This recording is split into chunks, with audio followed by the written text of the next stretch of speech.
Live. All right. Well, once again, it is Sunday.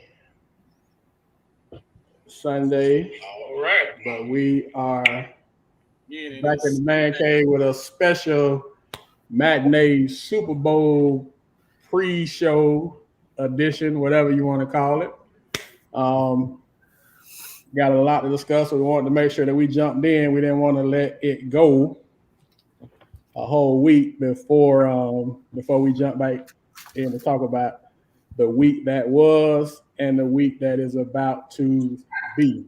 So once again, appreciate y'all rocking with us. We appreciate y'all adjusting your schedules as we adjust our schedule so we can get this out the way. So everybody that got Super Bowl parties and things and um, situations going on, we don't want to get in the way of that. We don't want to get in the way of everybody who ready for the halftime festivities and all that. So, but we want to jump on and we want to talk about what's going on. So, first of all, appreciate y'all rocking with us. But before we get started, as always, want to say what's up to the PG, All State PG, All State Coach. What's going on, fellas? What's up, Coach? Super Sunday to you. Super Sunday, man. We made it to the end of the regular season, and we only have a few people that are left standing. And so we're gonna just jump right into it, man. So as we always do, we make the first pass to the PG. Open that cup, Billy D. Hey. Hey, we soda in that cup, Coach. Soda in that cup. Billy D, is you throwing hints out there, buddy? You post this morning was on fleet.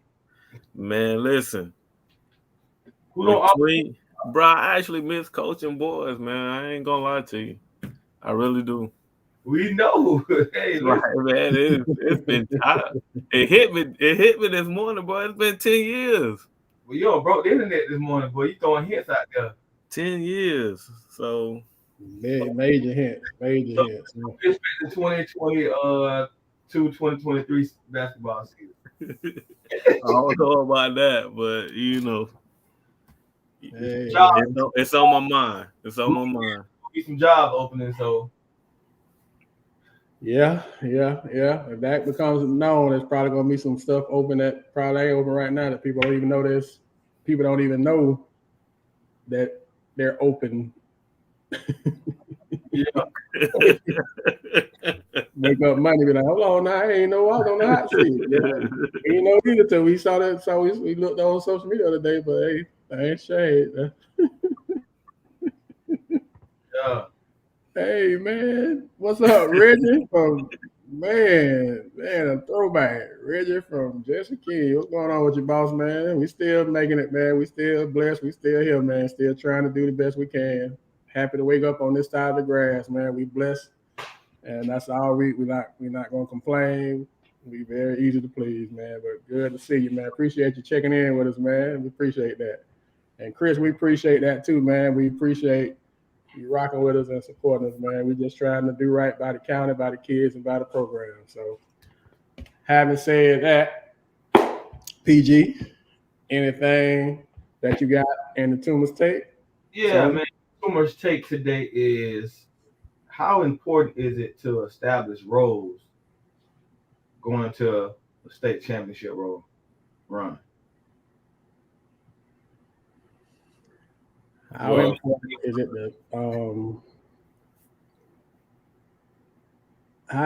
to establish roles? I think it's very important. Is it? So you know Reggie? Yeah. I know Reg. What's up, boy? Yeah, Reggie, man. I know Reggie was one of yours, man. I had him at Jesse King, man. Got me. Anyway, you're trying to get us off topic, Reggie, man. You're trying to take us back to good times and good places, man. But anywho, see the Bartow people here bright and early today. I wouldn't expect nothing less. Cook usually come in the last 10 minutes of the show. My boy here first.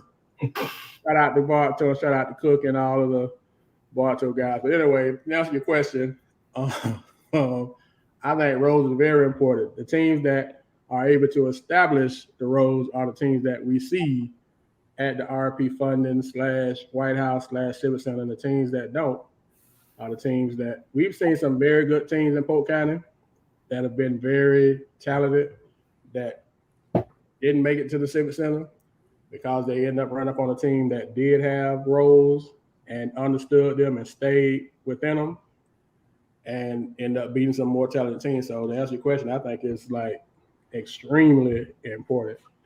And the teams that figure it out the earliest are the teams that end up continuing to play, and the teams that don't end up paying to get in there and watch the teams that figure it out play.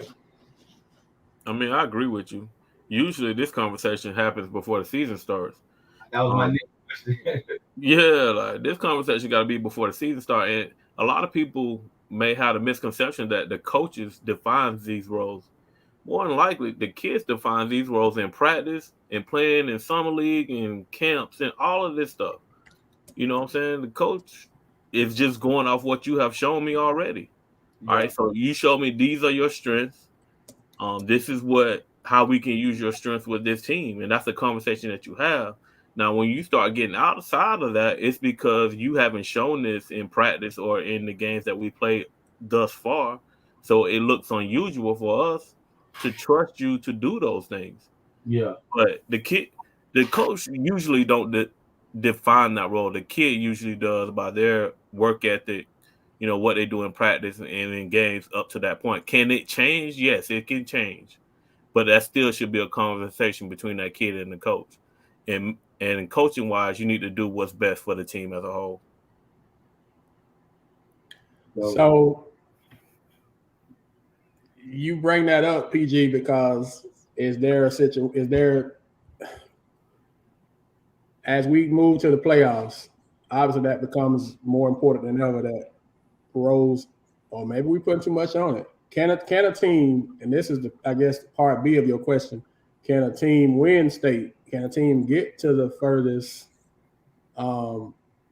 destination without roles being defined? Can that happen? Has that happened? I'm sure it has happened. I just feel like, I don't know about winning. I feel like a lot of times when you don't have that, you get poor decisions in critical situations because nobody really understands what their role is compared to like who the ball should go to in crucial times, who should take the shots. Coaches should understand who should be on the floor. I mean, it's a thing for everybody, you know. So yeah, I'm pretty sure talent has gotten there, but you can go up against a team that's got the less talent and is well coached. It probably can put you in that critical situations.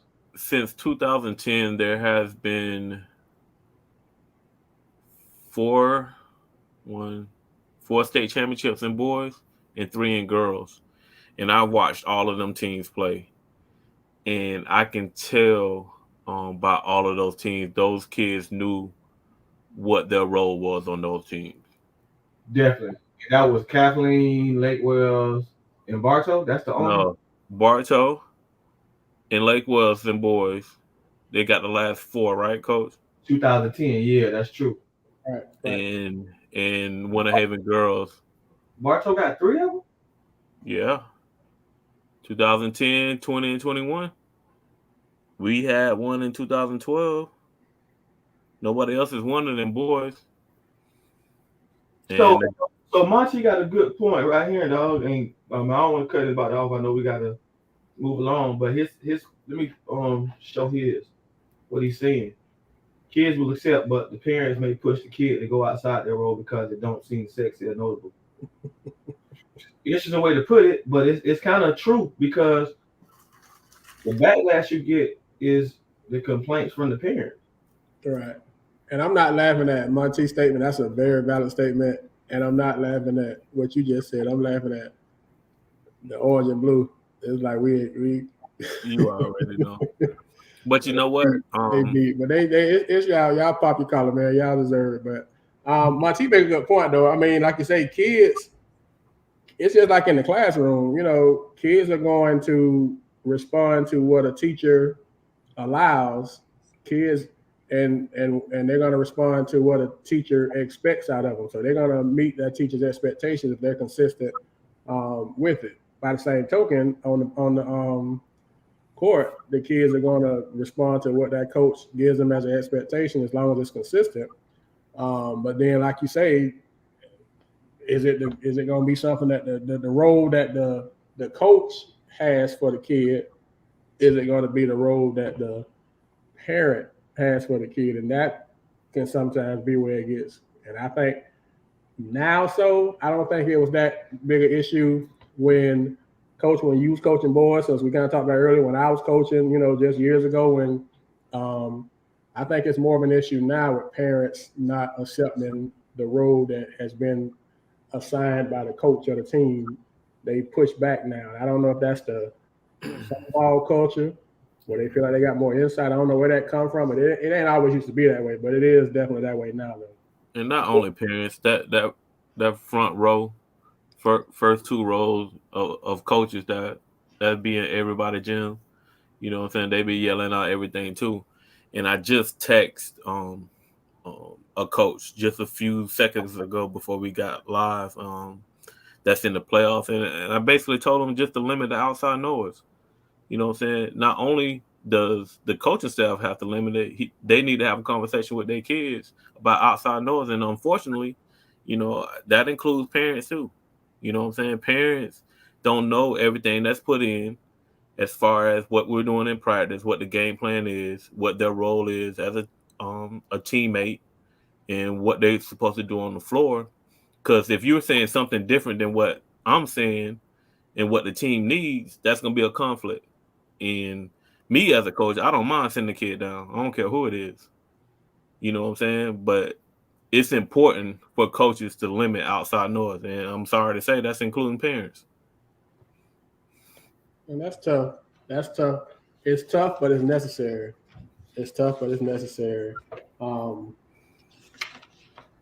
Yeah, Black, y'all got through. I'm sorry. I knew it was coming, man. It's funny, man. But y'all got it though. Y'all got it, Pop. Y'all got it, though, boss. So do we want to go to the guest first, coach, or you want to get the coach's corner after or before? How we want to do it? It's up to you guys. If the guest's ready, we can go ahead and get them on. Yeah, he's ready. Okay.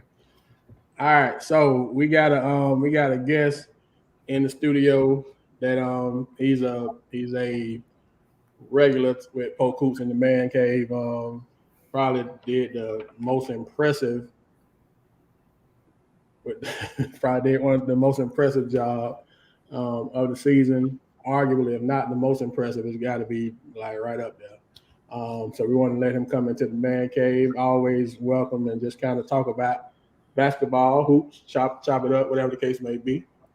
So without further ado, we want to welcome in the head coach for the Davenport Broncos, Coach Ambo.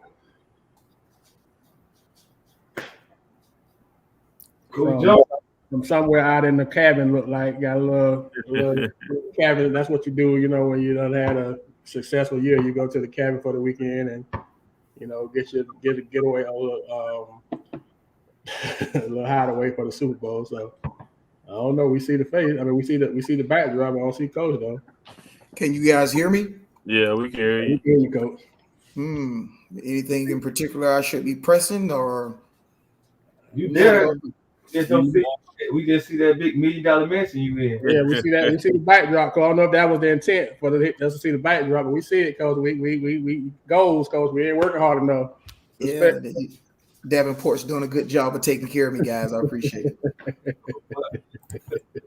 Billy D, y'all doing like that? Hey, man. If I could do that, man, I'd have put in for the basketball job. Hey, man, I'm like, hey, I ain't working hard enough, man. I gotta get off here and get to work, man. This Polk Hoops taking too much of my time. Hey, but I can't leave the kids hanging down in the program, so I'm gonna keep pushing. But hey, anyway, Coach, what's going on with you, man? Welcome. We appreciate you spending a little time with us on Super Bowl Sunday, man. Yeah, I appreciate you guys having me. Like I say, I apologize for the audio that my mug shot is not showing. It's probably some kind of user error, but I appreciate you guys having me on, man. It's good to be here. Okay, well, I know that you kind of had first of all, congrats on a successful season, man. I know that you exceeded not yours, because I know you have high expectations for yourself and for your kids, but you exceeded a lot of expectations outside of your locker room and outside of the school grounds. So first I want to say congratulations on a successful season. I know it didn't end how you wanted it to end of the night. You lost in the district semis. So I know you wanted it to kind of go a little different, but I can't say what I know, but I would imagine that you kind of feel like, y'all had a pretty good year because you all shot a lot of people. You played some good basketball. First year program, you jumped in there right at the end, right before school year started. You didn't even have a gym and facilities to work with at first. So congrats on a successful year. So I don't know if you want to speak on that real quick before you jump on going to other areas, but just want to say congrats and give you a chance to speak on that if you want to.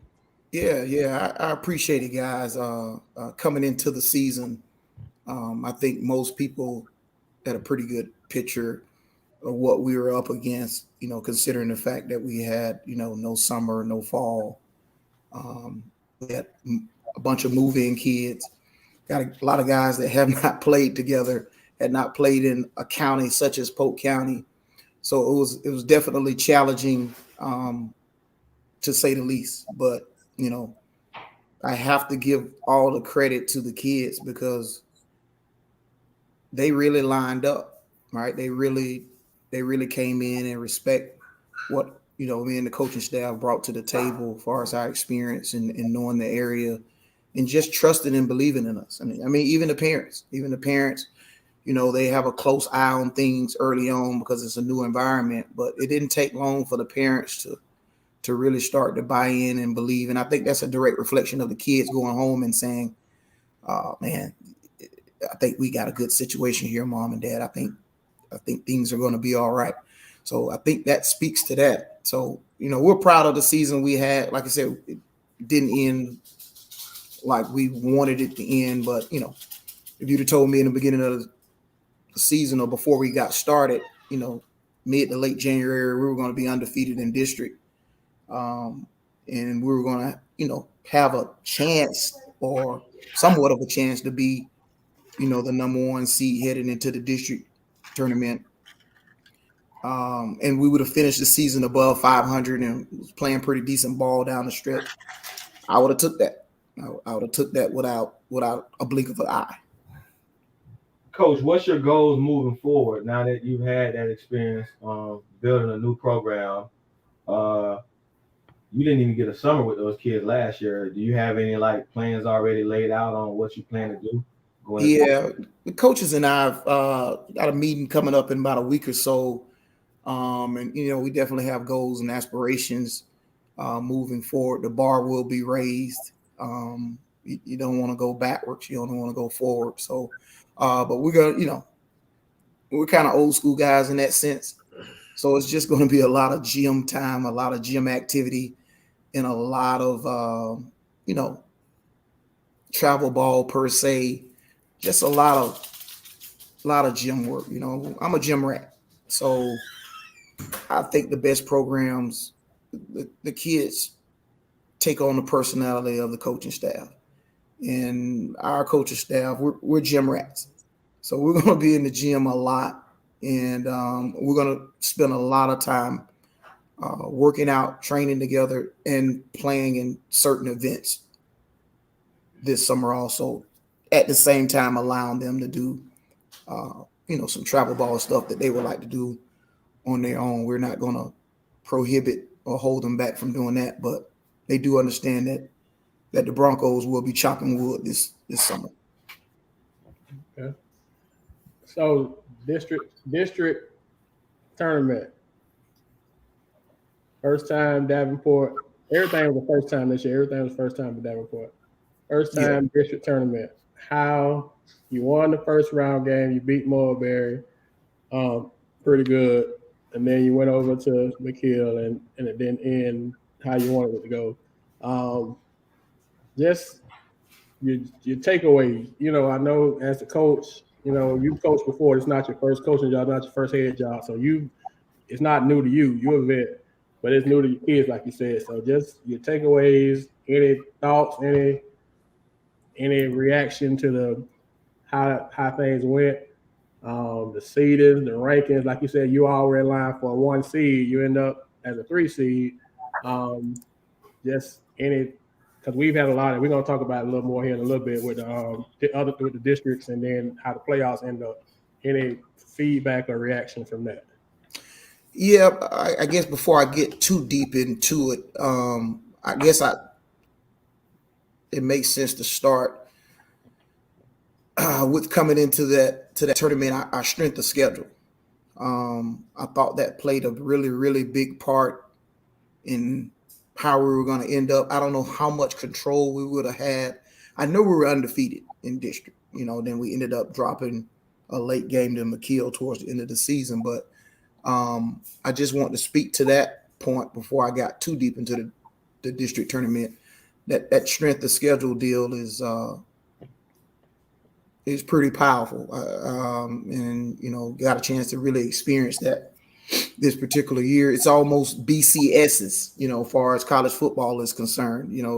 They really, when I say they, the computers, I think there's some human element also, but the computers really seem to punish teams that didn't schedule accordingly. I'll say that. I didn't have a lot of control over the schedule, but so to make a long story short, the district tournament, I felt good coming in.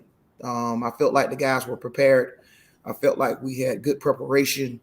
I think the one thing that really hurt us, if you would, was just the experience piece. Coming into a semi-hostile environment, these guys just did not respond well. I feel good in saying they didn't respond well to the environment and just the whole deal. We were extremely nervous and tight, and our play early on showed that. But as far as an overall experience, I think it was one of those necessary evils where you come in and I think you guys understand that there's no shortcuts, and I try to portray that all season with our work habit and things of that nature. And coming in with a team that never played together before, even though we got 22 games in, at this point in time, they just have never done this before. And it just really showed to me, based upon my experiences and looking at a lot of different teams, it don't take long to look and see or look and tell if, oh my goodness, these guys are tight. And I thought that caught up with us. Okay. So, Coach, I already asked you about moving forward. You got a pretty young team, right? So you got pretty much everybody coming back. Yeah, pretty much everybody is coming back except our big man, Mr. Vanderver. But everybody else is scheduled to be back on paper. Yeah. Hold on. Is that breaking news? Is it Vanderbilt he's not a senior, is he? Yes. He was the lone senior. Okay. I thought he was a junior. I'm sorry. I wish. Was he supposed to play ball, Coach, or you just kind of got him out there? Well, the Davenport pockets run deep, and we were able to. No, let me quit. I was just joking. No, he was always scheduled to play. I mean, okay. He told the other kids that he was coming out, and I just sat back and just let the situation play out. So, but yeah, he came out, and Lord, did he really help us establish a foundation. Yeah, that worked out real good for you, Coach, because he was a pretty big piece to what you was doing. So very much so. Grace and mercy. So you just felt like it just didn't go your way, but you was right where you wanted to be. It just didn't kind of just didn't work out. The guys, like I say, the preparation was there. I felt like we had a good week of preparation, but it's really hard to put a finger or put a dollar on experience, on just nerves and being in the moment and knowing what they expect and chemistry. And a lot of that stuff just takes time, man. And after the loss, 24 hours, 48 hours later, you get a chance to sit down and just kind of reflect on things, and you realize that it just, man, in a lot of cases it just takes time. So that's the realization that I came to, that hey, it's just one of those necessary evils. We had to go through it, and then now that we've gone through it, what are we gonna do about it? I'll say this: my small forward, as we were getting ready to leave the McKeel premises, he turned to me and said, Coach, we're not going to forget this. We'll be back. So I thought that was promising for him to just say that impromptu. I mean, just out of the blue, he just turned and said that. So that tells me that we're growing, and it's just going to take some time. But we're excited about where we're headed and moving forward. So how hard is it in that area, Coach? Because it's you, it's Ridge, it's Haines City, right? You, Ridge, and Haines City. Yes, we're in a little Tri-City area where, automatic rivals, if you will. It's going to be tough. But that's Polk County. I mean, we've been around for a while.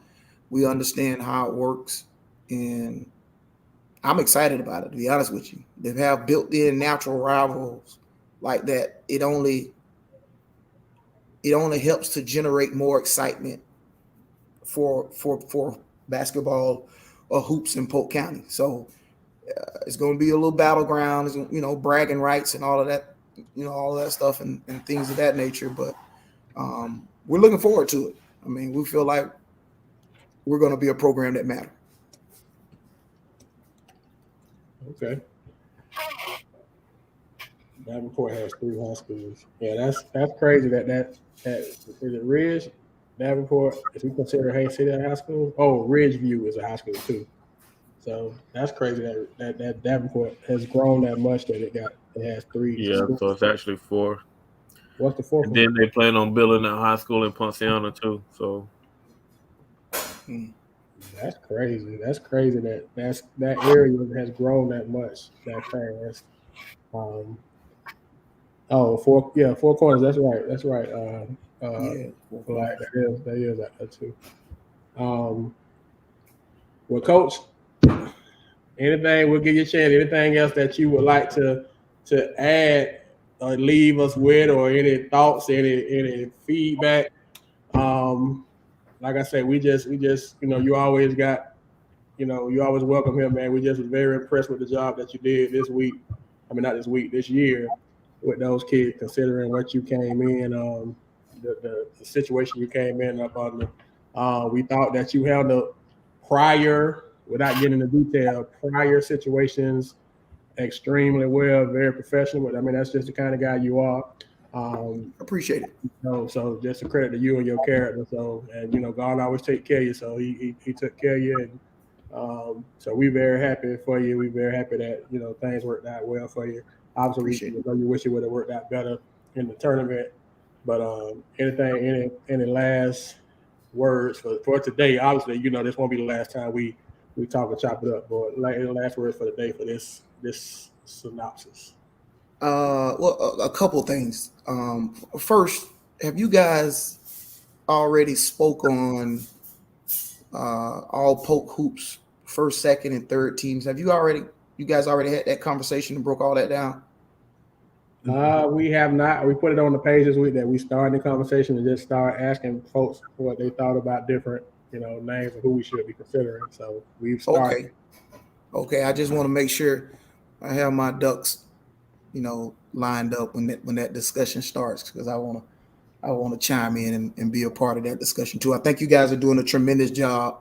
We appreciate you guys. We know it's some critical feedback and constructive criticism that takes place, but if it didn't, you guys wouldn't matter.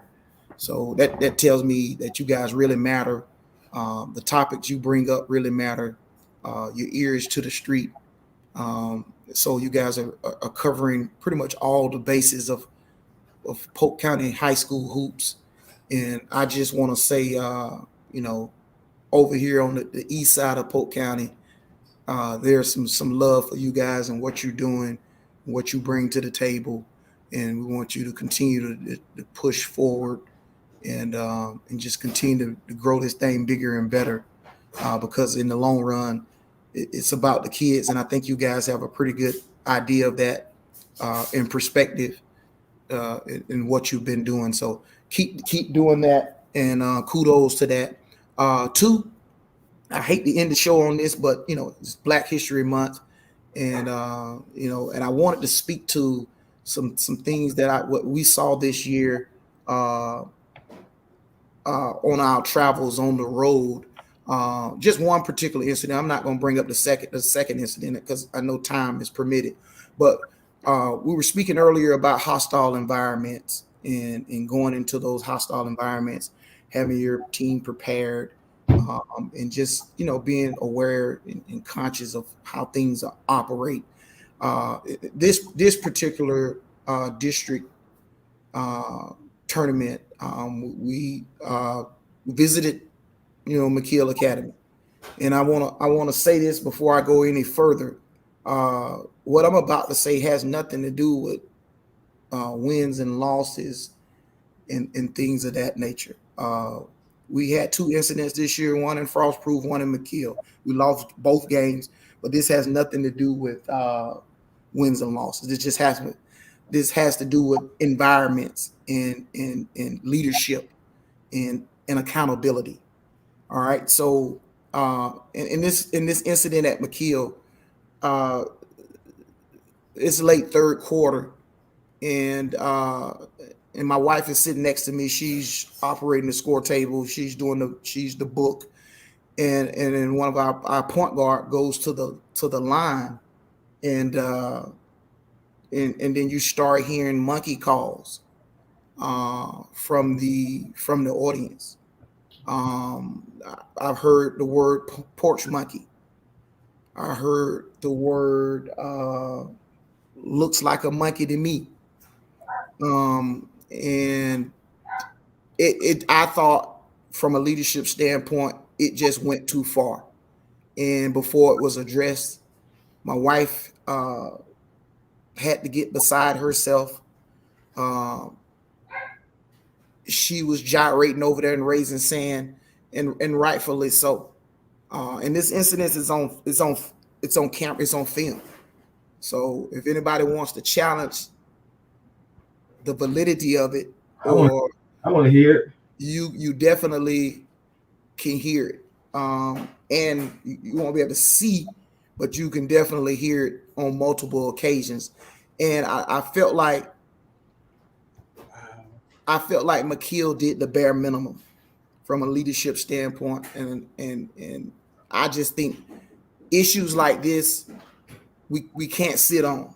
We can't sweep them under the rug. Not saying they did that, but a lot of people don't know that incident took place.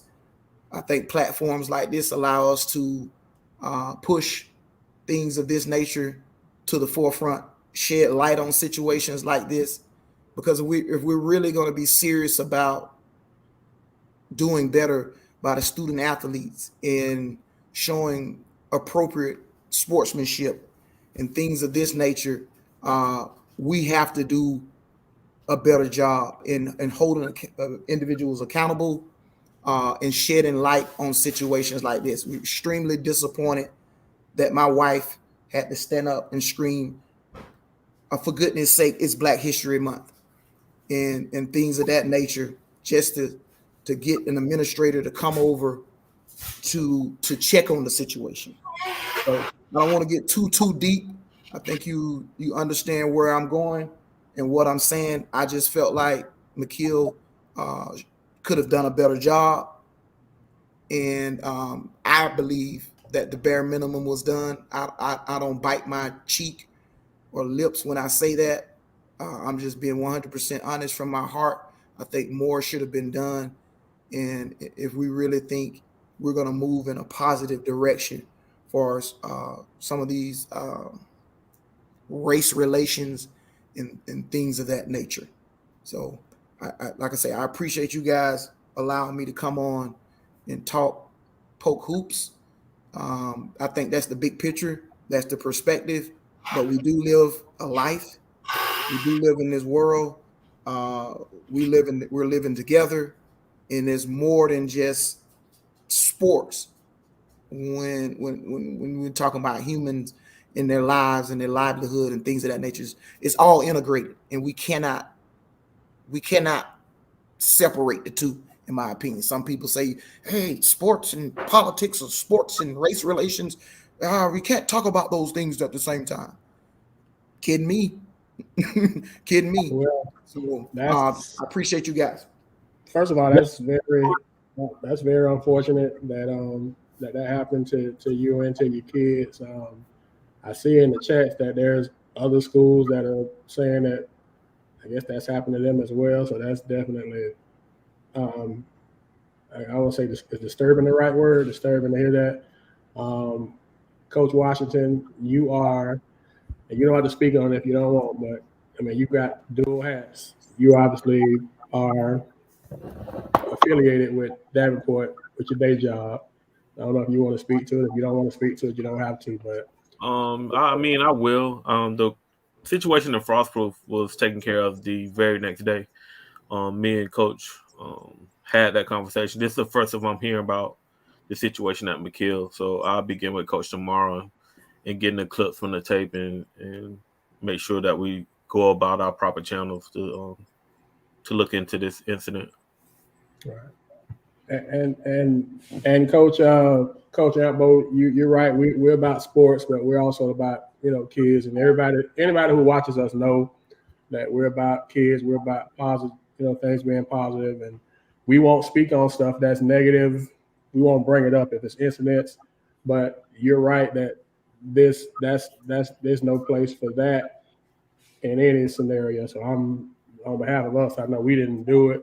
But on behalf of us, we're sorry that happened to you and your wife and to the kid that was involved and your team, I guess, because everybody had to deal with it and had to endure it. And I'm sure that did not make it any easier to focus with everything else that was going on. So I'm sorry that happened. And hopefully, like you say, Coach Washington, Mr. Washington, I guess is his day job, but he's not coach. He's Mr. Washington is going to kind of follow up, but I'm sorry to hear that, Coach. That's tough.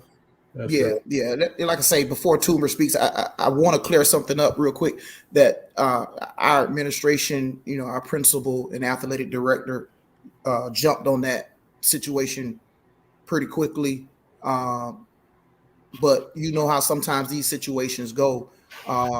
They just don't go how they should go sometimes, and I felt like,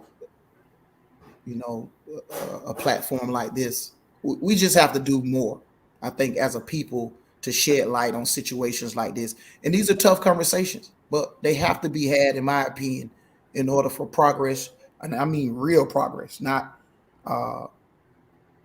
pacification and things of that nature to take place. I want real progress. And I think our communities and our kids deserve that. So that's why I felt necessary to just bring that up. But our principal, Mr. Duje, and athletic director, they've done a really good job of following up on it. And I look forward to talking to Mr. Washington further. But I appreciate you guys. Hey, well, we appreciate, and the thing, like you say, it's not a sexy conversation. But it's a courageous conversation that sometimes needs to happen, especially when incidents happen that warrant it. And obviously, we want to protect all our kids. I don't care, Davenport, Arbondale, McKeel, Frostproof, wherever they're at. That's the whole platform. That's the whole reason of Polk Hoop. So you know us by now, Coach. We don't have no problem having these conversations. So thank you for bringing it to our attention. And it sounds like we're going to Coach Washington. You sound like Mr. Duje and the AD and Mr. Washington, they're going to take care of it. But like I said, we do need to make sure that it's known. And the sad thing is, and I'm not, I don't want the McKeel people to be at me, but it seems like a couple other schools besides Davenport are saying it's happened to them when they went over there. So I don't know if that's a pattern of behavior. I just know I'm looking at the comments and I see where a representative from Warren Haven a rep from Bartow and a rep from somewhere else to say that it happened to them as well. So it definitely needs to be at least discussed.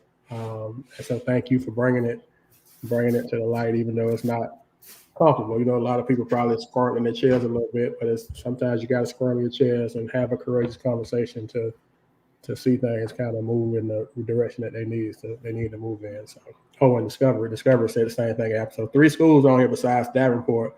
Wow. So they experienced the same thing. So I guess, I don't know, you brought something up, Coach. I'm reading the comments, and I see Davenport, Bartow, and 1A say the same thing happened to them when they went over there that you just explained. So we got to do. We got to do better. If we can't, if Polk Hoops can't help that, we go. I mean, some people at McKill already don't like us, so they may not like us even more because we allowed, you to have the conversation. But I mean, you got good credit with us, and obviously, if some one of your kids, any kids, having an issue like that, then we gonna speak on it. And that's just what we do. So, I'm sorry, Coach. I'm sorry that happened. That's tough. That's tough.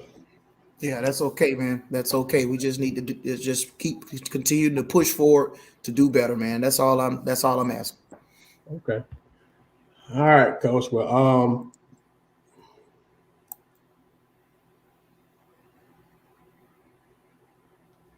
Coach, either one of y'all want to, before we jump off of it, I see Coach Johnson. Now, Coach Johnson is the head coach for Frostproof, and I know you said Frostproof, Coach Ambo. And Coach, Mr. Washington, I got to make sure I address you correctly when I'm changing your hats. Mr. Washington, you said you addressed the Frostproof issue already. So yes, I addressed it. I talked to the principal already. So do you need to speak to Mr. Coach Jones, because you want to do it separate from here? You want to do it now because he's saying this is the first time he's hearing about it. I mean, I can speak to him. Like I said, I went straight to the head to Mr. Wyndham. I've known Mr. Wyndham all my life. And the issue was addressed and taken care of. The students that were involved were banned from all extracurricular activities from Frostproof. Okay. And they had another school punishment also that I'm not going to speak on. So okay. It was addressed by the principal. All right. So Coach Johnson, I guess Mr. Washington can he'll catch you up on things off of here. So so you can be kind of caught up with what's going on. So hey man, appreciate you, Coach Ambo. So Polk Hoops, we kind of add a little texture to the show today, but necessary texture, I guess. So, like you say, Coach, that's just we got to do better. And Polk Hoops, if we can help it, then we doing our job. And like you say, everybody ain't gonna like us anyway, but they're gonna be able to say that we for what's right and not for what's popular.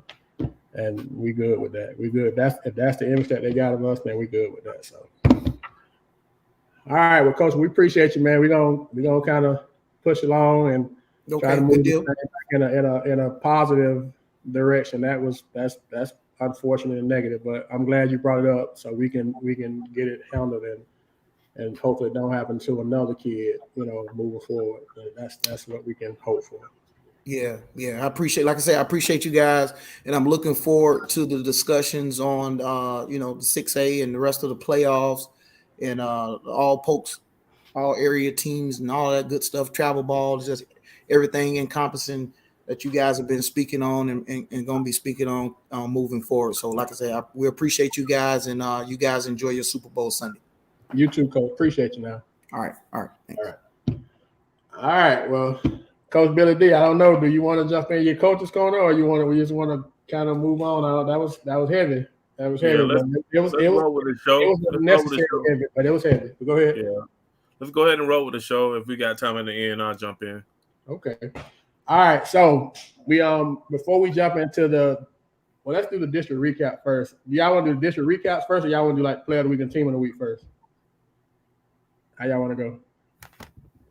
Player of the week and team of the week can be quick. So okay. All right. So team of the week, we had three nominees. We had so Tuma's the guy you don't want to go to the movie with, because he just, especially if he don't seen the movie, he's just gonna tell it. He ain't gonna let you enjoy the build up to get. No, I would use my pick. So First up, we had Bartow, who went 3-0 on the week. Bartow beat Ridge in the district quarters, 74-57. They beat Winter Haven in the district semis, 58-48. And they beat Lakeland in the district championship, 62-56. Discovery. Discovery beat Ridge. I'm sorry, Discovery beat Lake Region in the district semis, 81-61. And they beat McKill in the championship, 62-41. And then we had Santa Fe, who beat Lake Placid in the semis, 85-27. And they beat Frostproof in the championship, 69-62. So I already know who Tuma said. I already know who everybody in the chats got. But we got one thing, with Polk Hoops, we're going to make sure everybody get at least we're going to say it. Even though we already know one did all that out of courtesy. Yes, sir. So Tuma already has Bartow. Coach, I want to give you a chance to actually say it. I'm assuming who you have, but it's a no-brainer, Coach, man. It's the Yellow Jackets this week. So, I'll make that 3. I'll go with Bartow as well. Very impressive week, district tournament week. Say again? Oh, you told me Santa Fe earlier.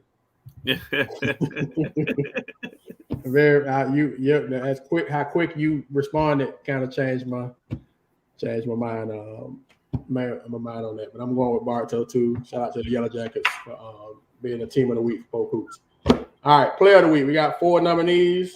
We have KJ Parker from Bartow. He had 20 points, 3 steals against Ridge.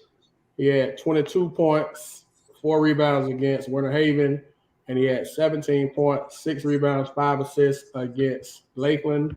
Trey Osborne from Discovery had 28 points. I'm sorry, he had 39 points, 9 rebounds, 6 assists, 6 steals against Lake Region, and he had 28 points, 6 rebounds, 2 steals, 2 blocks against McKill. Trey Lane from Santa Fe had 27 against Frostproof, and he had 28 against Lake Placid. And LJ from Victory had 36 points and 4 steals against Legacy Charter, and he had 22 points, 6 rebounds, and 4 charges against CFCA. So, who do y'all have for player of the week? I got 2, Coach. I got KJ from Bartow. What KJ did this week was unbelievable. He the one, along with his teammates, drove their team to a district championship. So definitely KJ has to be one of them. But also Trey Osborne has been phenomenal all season. Got discovered their first district championship for Coach Wheelings. I think that kid got to be considered also. Yeah, so I got 2. I got KJ, but I respect what Billy said because I didn't realize that this was the first district championship they won. So for the kid to be as dominant as he was all year, I don't mind picking both. But what KJ did against the competition he had, especially those last 2 games, was just off the charts. Especially after last week when we watched him play terrible. The Mosaic shot the ball pretty bad. But what he did this week took it to the next level, and Trey also. So I'll go with both of them. And I'll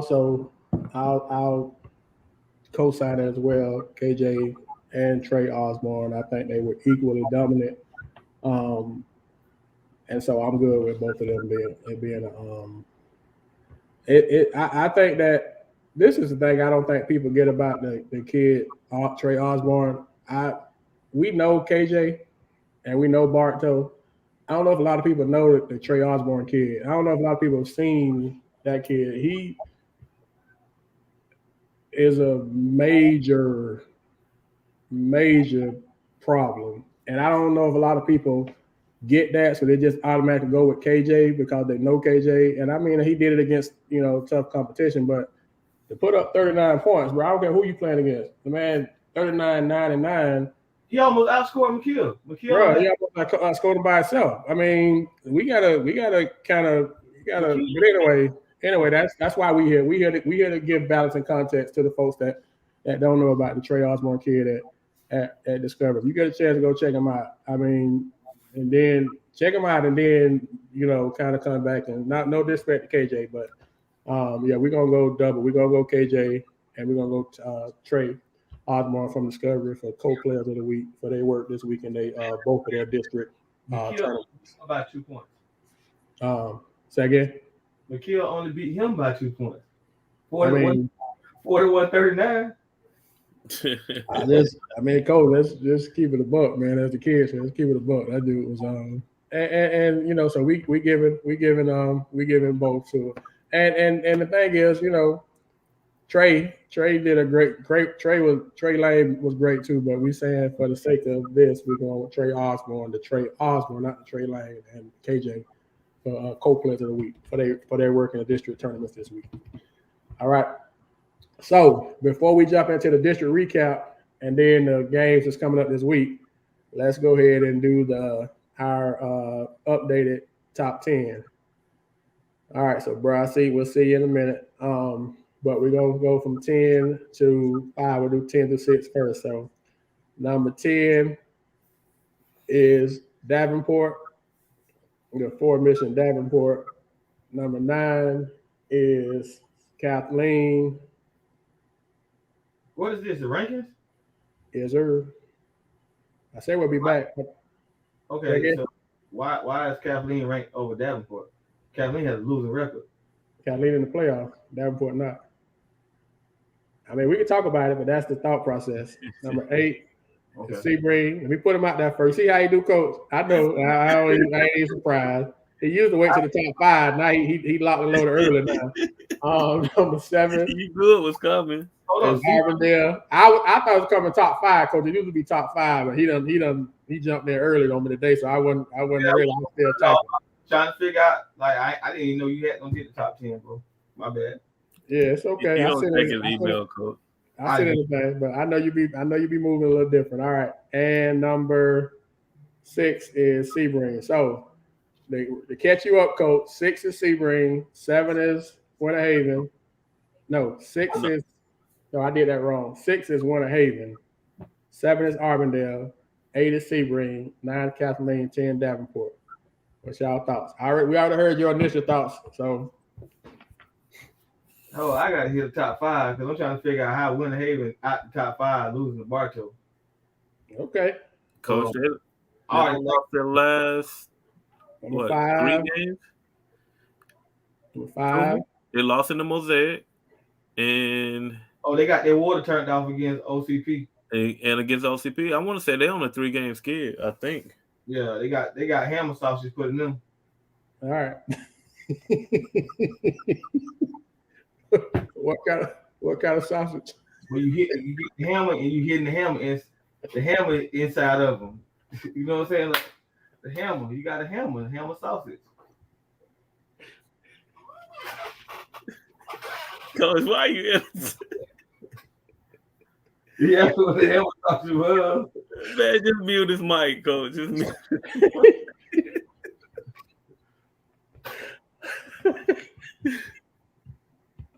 So did Auburn. They got in the district championship. Man. Winter Haven lost 3 of their last 4 games. Oh man, I got a headache. All right, number 5. Number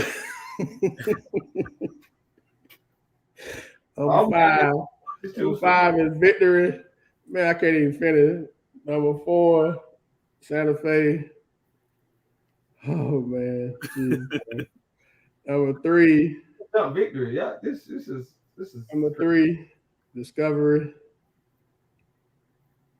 Oh man. Number 2, Lakeland. And number 1, Bartow. Whew, that was grace and mercy getting that out. Well, that was rough. All right. So 5 is Victory, 4 is Santa Fe, 3 is Discovery, 2 is Lakeland, 1 is Bartow. So Lakeland, the only team this season ain't get sausage put in them. Yeah. Oh yeah. Good job. Oh man. Oh man. Any thoughts on that? So that's our top 10 right now. I just questioned the top 10 of So you think Woodhaven too low? I questioned it with Auburndale. So let's be clear now. Last week I was asking how Auburndale was top 5 with a losing record or whatever they had, with how many losses they had. So it's on the right that I question why Kathleen is above Discovery with a losing record. That's all I was asking. I wouldn't agree with it. But I get it, shut the schedule. They in the playoffs. Yeah. That was the thought process. Strength of schedule, and they made the playoffs, and Davenport didn't make the playoffs. Yeah. So you think Woodhaven too low? No, they lost 3 straight. And one of them 3 they had. It's 3 or 4. 3 or 4. They lost a lot. They did beat Jenkins in the district tournament. Oh, still got a sausage, so they need to be out. Yeah. Okay. So that's what kind of sausage they got? That animal. All right, man. All right, so that's the top 10. We'll post it tomorrow. Oh man. It's kind of crazy. Should have been number 2 because you said they're like the 1 seed in their district. Who did? This ain't Discovery like the number 1 seed in their district? Yeah, Discovery in the district, seed. Yeah. You think they're not number 1 in the region? No. They're not number 1 in the region. We're gonna talk about it in a second. Okay. Elbow, I thought was that you know how the rankings go down the stretch. They lost 3 of their last 4, and one of them was a bad loss. So that's kind of why we and the other people kind of winning and they not. So that was our rationale for Woodhaven being 6. So, all right. So 14 and Santa Fe like 12 and 13 or 13 and 12. And what's their record? What's their record, by the way? Just asking. They either 13 or 14 and 12. Yeah, see, I just don't agree with that. But they're district champs and they're 3 seed in their region. Yeah, but Woodhaven 6 seed in their region. So Discovery district champs and they number 2 in their region, right? No, they 3. Man, they that bad? Well, you gotta look at who they're in the region with, bro. They in the region, they got them print. Because Lakeland ranked higher than them, and Lakeland's 5th seed in their region. Yeah. Because they're not the district champion. Yeah, so Discovery should be number 2. So what do we? So we got Woodhaven too low. That's what y'all saying? Woodhaven should be ahead of. Woodhaven should be 3.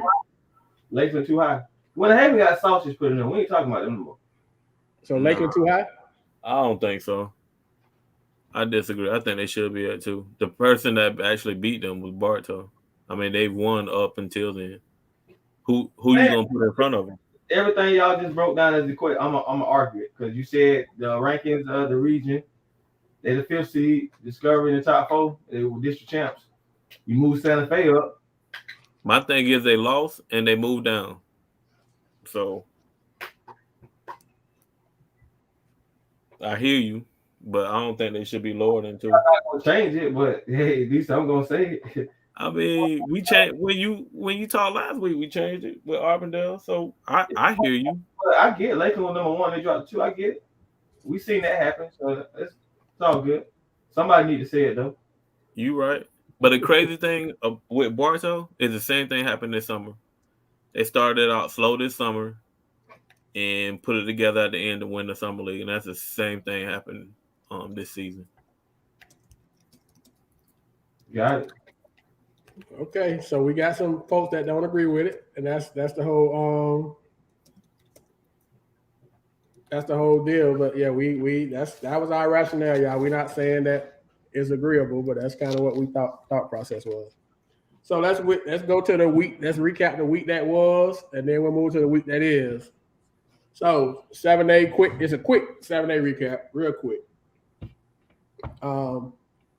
Haines City lost in the district quarterfinals to Olympia, who ended up winning that district championship. They lost 67-34, and Olympia ended up winning the district championship. So I guess Haines City can say that they lost to the district champs. I don't know if that's in the Solace, but they did. All right, 6A, District 7. In the quarterfinals, Kathleen beat Lake Gibson 70-57. Winter Haven beat Jenkins 69-45. Bartow beat Ridge 74-57. In the district semis, Lakeland beat Kathleen 67-54. Bartow beat Winter Haven 58-48. And in the championship, Bartow beat Lakeland 62-56. What are y'all reactions on 6A7?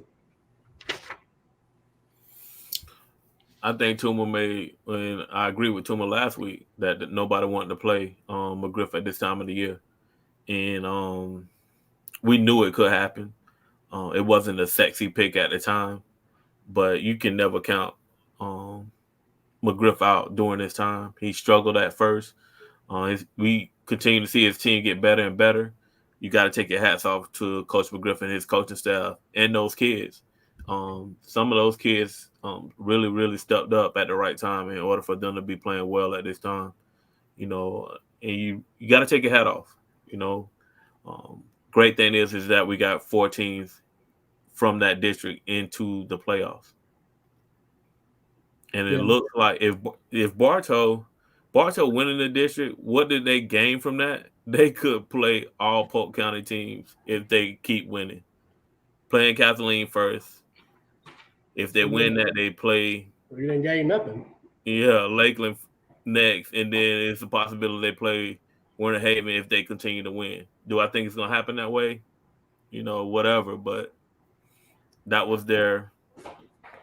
what they gained from winning the district championship. My bad. I'm trying to power up, y'all. All right, so 5A, Miss Jones, I'm going to answer your question here in a second. I saw your question. I'm not ignoring it. I'm going to answer here in a second. So 5A, we had Orlando Jones was the 1 seed. So we'll just talk about the Polk County team. Lake Wells lost to Simi Gateway 74-59 in the quarters. Arbondale beat Gateway 62-47 in the semis, and Arbondale lost to Orlando Jones in the championship 85-54. We dropped Arbondale as well, Ms. Jones, because they got sausage put in them. But what kind of sausage they got put in them for the championship, bro? I ain't named them. I ain't named Don't even encourage that. Hey, we got to be consistent, man. Because the Winter Haven folks gonna say, "Hey, you say we got sausage with you, Arbondale guy. You know how deep we're running Arbondale and Winter Haven, so I can't mention Winter Haven without mentioning Arbondale. I'm gonna get crucified in Arbondale also." Yeah, it hit different to lose and get running clock on you, and then whatever it was in the district championship. So it hit a little different. Okay, so we dropped Arbondale too, Ms. Jones. To answer your question, we dropped Arbondale too because they got that sausage put in them. And I picked the win too, man. Say again? I picked Arbondale to win. You picked them to win too. Yeah. We all did. We all picked Arbondale to win. We all picked them to win. So we all so the hammer sausage. That's a new thing. So 20 points is sausage. Let's make sure we get clear on this, okay? We don't want to go past this without getting some clarity. So 20 points is sausage. 30 points is hammer sausage. That's what we're saying. Man, let's go to 4A, man. All right, I'm done.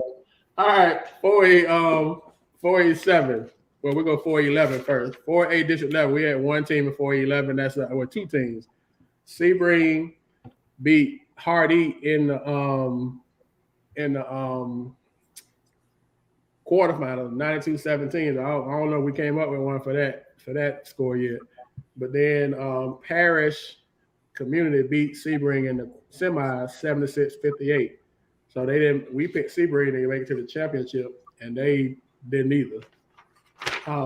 Mr. Downing, Coach Downing, we added some more vocabulary. I know you're educated also at Polk County Public Schools. So we always trying to encourage our kids to enhance their vocabulary, because we know how important vocabulary is to comprehension. So we added a new vocabulary word today, and to the Polk Hoops vocabulary word wall. Let me try to make it plain to everybody that's in education. So we added another word to the word wall, which was hammer sausage. And hammer sausage, by definition, is when you get beat by at least 30 points. Sausage is when you get beat by at least 20. So we've added. So I know y'all educators like me, like us, can kind of relate to what I just said with word walls and vocabulary. All right. So moving right along, 4A District 7, which is an all Polk County district. In the quarters, Lake Region beat Tenor Rock 69-66. In the quarters, Davenport beat McKill 51-25. In the semis, Discovery beat Lake Region 81-61. And in the other semis, McKill beat Davenport 59-48. And in the championship, Discovery beat McKill 62-41. Y'all thoughts on 4A7? There's no thoughts on that. It actually went the way that we predicted it to go. Well, most of us. I did pick Lake Region over Tenor Rock. I did too. So Two went with the Rock with what's the name? But I did too. Yeah, I went with Tenor Rock. You went with the Rock. You went with Pearsall. But other than that, it went the way it was supposed to go. Discovery was the best team in that district. So if he didn't win the district, this would be a different conversation right now. Okay. All right. So moving on to 3A 10. Once again, another all Polk County district, coverage area district, because we start covering Lake Placid and Avon Park. In the quarterfinals, Lake Placid beat Avon Park 58-56. Also in the quarterfinals, Lakeland Christian beat Four Corners 66-45. In the semis, Frostproof beat Lakeland Christian 43-42. And Santa Fe beat Lake Placid 85-27. And in the championship, Santa Fe beat Frostproof 69-62. Any thoughts on 3A, District 10? I mean, to be honest, I got to give a shout out to Frostproof, because that game was a lot closer than I initially anticipated. So, congrats to Coach Johnson and, getting his team ready to play against Santa Fe and making the game challenging. Yeah, I agree with that. That was that game. And I think we had a sausage alert for that game, and Frostproof came in and actually battled with him for a while. So that was all right. 2A7. Victory beat Legacy Charter in the semis 82-48. And then in the championship game, CFCA beat Victory 68-63. Thoughts on that one? Also, it went the way that we predicted. We know that CFCA team was going to be really tough to beat. You know what I'm saying? Like, I love what Coach Fitzgerald did at Victory. He made it very challenging. Maybe if LJ don't foul out, he may have a chance to win that game. And if they get, a higher seed in their respective region, that I think they would have had a chance to make the White House. Now they have to go on the road. It's going to make it even tougher. And LJ, when LJ fouled out, it was like a minute ago, they were down 3. So I don't think nobody, including us, being honest, I don't think nobody thought they would have that type of shot in CFCA gym. So shout out to Coach Fitzgerald, his staff, and his kids for going in and battling and giving themselves a chance to win. Very, very impressive show. And that's a tough region with OCP and CFCA in that region. It's going to be very tough, very tough. And so we're going to talk about it in a minute. Last 1A District 8 in the quarters, Fort Meade beat Vanguard 68-41. In the semis, Hawthorne beat Fort Meade to 62. And that was the end of that. So, overall, last week, beginning of the year, the over-under of how many teams to get into the playoffs was 9. I said 9. I thought we'd get at least 9. You guys said you didn't think we would get 9. And we got 10. We got 10 in. So we was over the average. So shout out to the 10 teams that got in. So we are going to. So for 10 teams, they got practice tomorrow. For everybody else, it's jersey to the right, shorts to the left.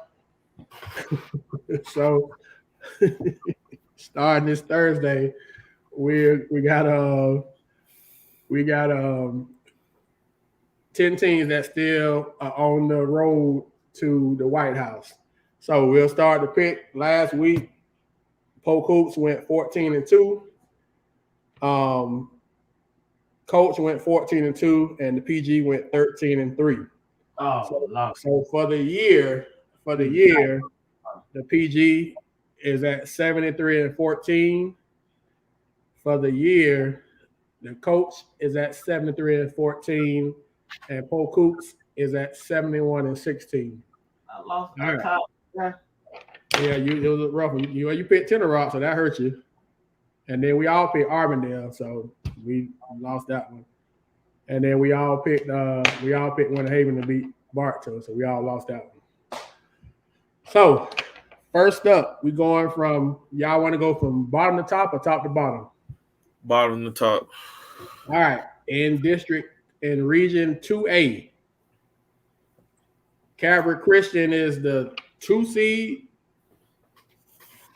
I think 3 seed I meant, and Victory is the 7 seed. So Victory at Calvary Christian. Who do y'all like?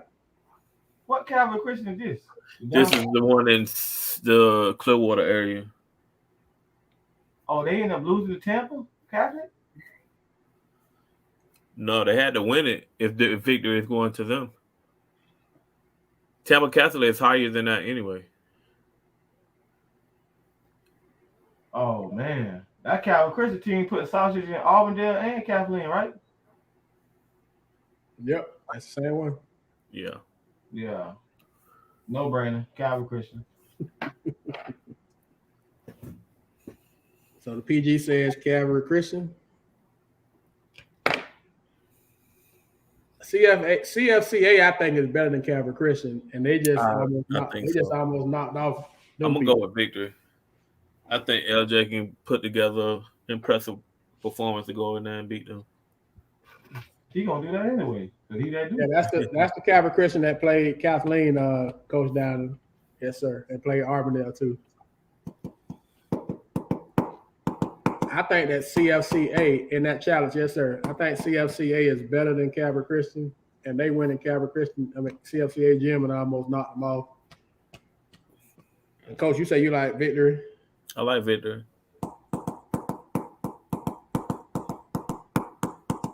I want to take Victory too.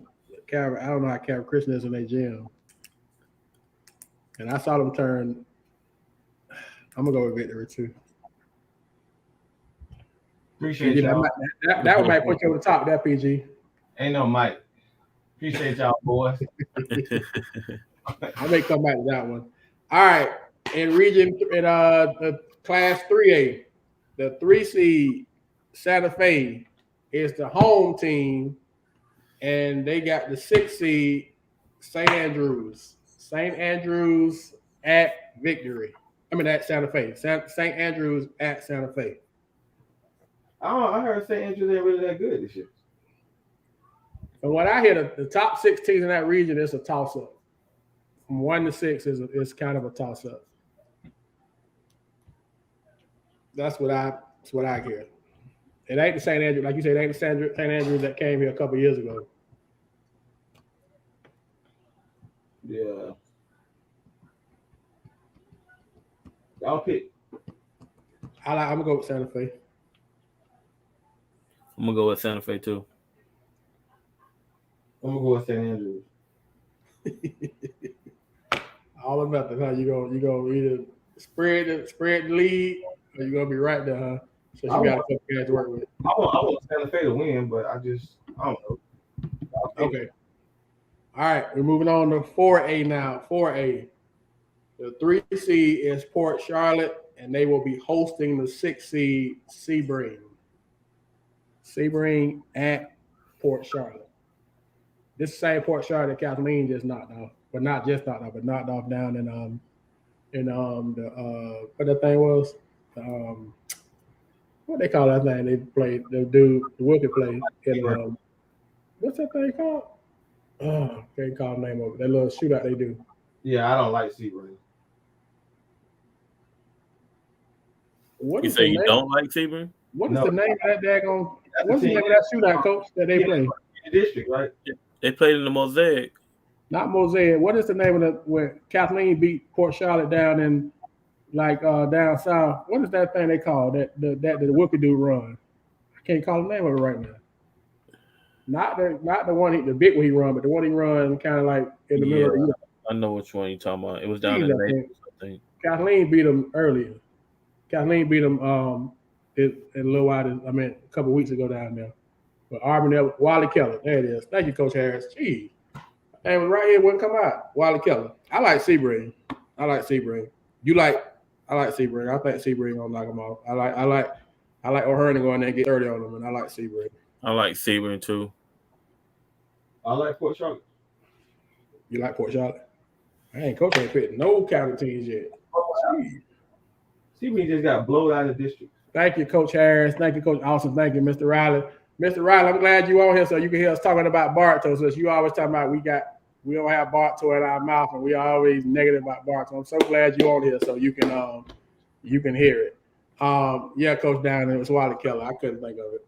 All right, so in 4A also, I know that they don't want us talking about them, but since they're in the playoffs and they Polk County, we're gonna talk about them. And if we don't, then look at Mr. Riley talking about thank you. Mr. Riley, we talk about y'all all the time, man. You just don't be on here, but I get it though. I get it. It's Bartow. It's Bartow or nothing.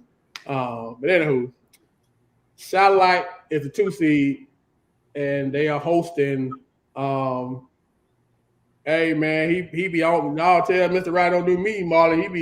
He be heavy with it on the page. You don't never talk about Bartow. You always y'all always hating on Bartow. I'm like, he must not watch the live.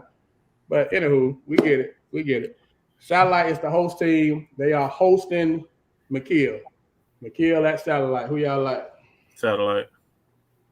Yeah, I like Satellite too. You got McKeel, Coach. I see you waiting. It's gonna be your first Polk County pick. Nah, he said Satellite.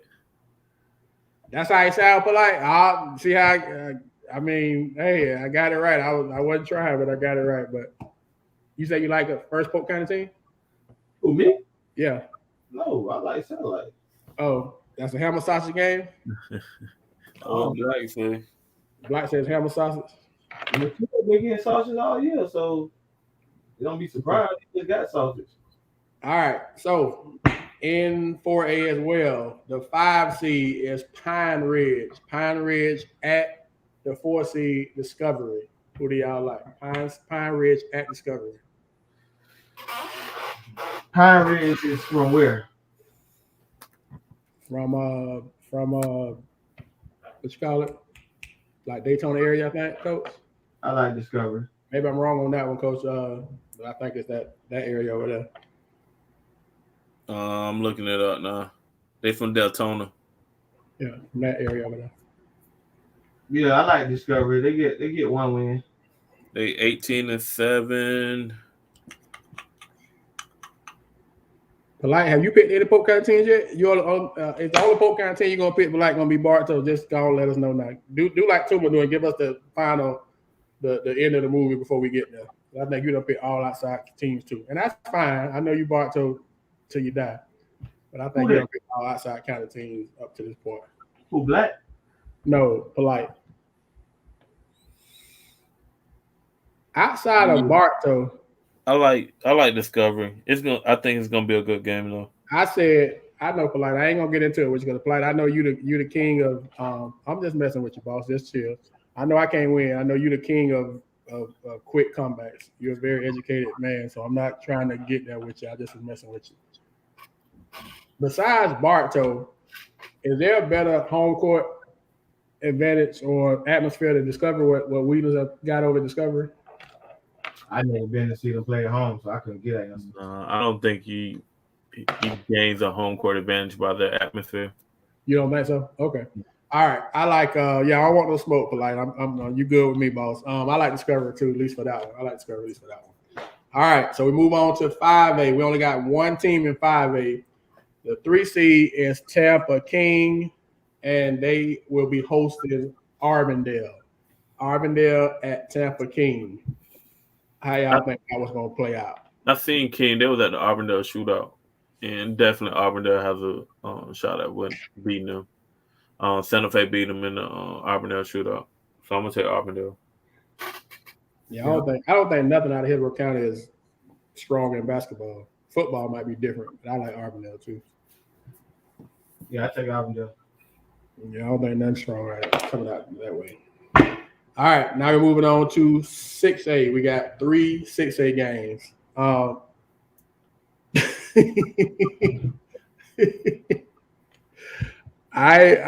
ain't scared of impressions. I got to tell my boy, I don't fear nobody, but I respect everybody. So I respect him. I didn't see his outfit the other night though, so I can't. Bro, it's tough out here, boy. It is tough out here. Hey, I tell my baby, respect all, fear none. So I respect everybody, but I don't fear nobody. But I didn't see his outfit, so I don't know. But all right, so we started with the 6 seed. The 6 seed and 6A is Winter Haven. They are on the road to Orlando Edgewater, the 3 seed. Winter Haven at Orlando Edgewater. How y'all feel about that one? Winter Haven. I didn't think that district was that strong. You said that quick, Coach. So you like Winter Haven? Winter Haven. You like Winter Haven? I like Winter Haven too. I can't see a team outside of Polk County beating Winter Haven. That's just me. All right. The 5 seed, the Lakeland Dreadnoughts, travel to Groveland to play the 4 seed, the Groveland South Lake. Lakeland 4, South Lake. I like Lakeland. Lakeland. I like Lakeland too. Although I saw what Ms. Jones said earlier, did she say Olympia beat or Edgewater beat Olympia? Did y'all see that earlier?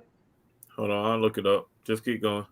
If Olympia beat if Edgewater beat Olympia, I might have changed my pick. Yeah, look it up for me, Coach. If she said, I think Ms. Jones said Olympia beat. Are you okay? All right, so they 14-13. I like Winter Haven. I like Winter Haven unless they lost if Olympia beat them, then I like Edgewater because Olympia beat them because she said it was a mistake. She said it was a mistake. Okay, so I'm good with Winter Haven then. I'm good with Winter Haven. Olympia gonna mess around and be at the White House. Well, how they played the night against Dr. Phillips. Although Dr. Phillips had a big guy, they big kid that signed with Kentucky, so that was a big. They played them tough though. It's gonna be tough for Winter Haven to jump in there, go in and Edgewater and win. Will y'all disagree with that, or y'all agree with that? You don't think it's a tough place to play like it used to be? No, I think Winter Haven will make it a game because they won't play to their potential. I meant Kansas. My bad. I meant Kansas. It was one of the K schools. Yeah, Kansas, which is a great school, great pick for him because they like to get about to their big guys. So you think that Winter Haven can go in there and we'll talk in a minute. Let me do the last pick, then we'll kind of talk. I got another part of this. All right. So the last game on Thursday, the 8 seed, the Kathleen Red Devils made it in. They will go travel. They don't have to leave the county. They will take on the 1 seed, the Bartow Yellow Jackets. Kathleen at Bartow. Bartow at home. But it's a rival game. It's going to be a slugfest. You said Bartow already, bro? Yeah, I like Bartow. Yeah, I think I like Bartow too. All right, Kathleen. All right. So what happened, and we'll talk about it right now, Ms. Jones. Kathleen ended up getting the 8 seed based off of the strength of schedule. So kind of what happened was Bartow won the district. So Bartow beat Winter Haven, Bartow beat Lakeland. So their strength of schedule improved a whole lot. And Yeah, but like I told you, I already knew that part of it. I already knew the end of your movie. Lake Gibson actually helped Kathleen as well because Lake Gibson finished ahead of Heritage. And so based off of the strength of schedule, Kathleen edged out Vieira by like 0.10 or 0.13 or something like that. It was real close. But they edged them out for the 8 seed. So Kathleen gets the 8 seed. Vieira somewhere upset at man, I'm sure. They almost beat Melbourne, who was the 2 seed. They lost to Melbourne 58-55. It was a real close game and they did the championship. So yeah, Kathleen is in. So now everybody is 0-0. So let's go back around and just ask you all this question. And I'll ask you each team as we go. Can Victory get to the 6th? Can Victory make it out of their region? Yes or no? No. And why? CFCA and OCP. Because of who's in the region. So you don't think they can beat CFCA or OCP? No chance. Nope. Okay. In the 3 seed, in the 3A, can Santa Fe make it out their region? Nope. And why can't Santa Fe? I think they got a chance. Are they in there with Lake Island Prep? No, Lake Island Prep is 4A, right? Lake Island Prep is 4A. Santa Fe is a 3 seed. Can Santa Fe make it out their region? Santa Fe can make. I think Santa Fe got a shot. I don't know where the Benjamin team from, but if they from Broward, I don't think so. I think Benjamin up north, like the Tallahassee area. I think. Don't quote me on that. I know coach is in that right now. But I think Santa Fe got a shot. They ain't got the Cabot. They ain't in there with Cabot Christian. They not in there with St. Andrews, not the St. Andrews that we used to. So I think they actually got a legitimate shot of getting out their region. I ain't saying they will, but I think they got a shot. All right, 4A. Can 4A 7 or 4A can Sebring make it out their region? 4A can't make it out their region. No. Sebring can. Sebring not in there with Sebring in a different region than Discover though. 4A cannot make it out their region, coach. Any team in 4A. No 4A team, no matter what region. 4A team. Oh, my bad. Benjamin is from down south. They're from West Palm. My bad. So 4A teams, no Sebring, McKeel, or Discovery don't have a chance of making it out of 4A. No.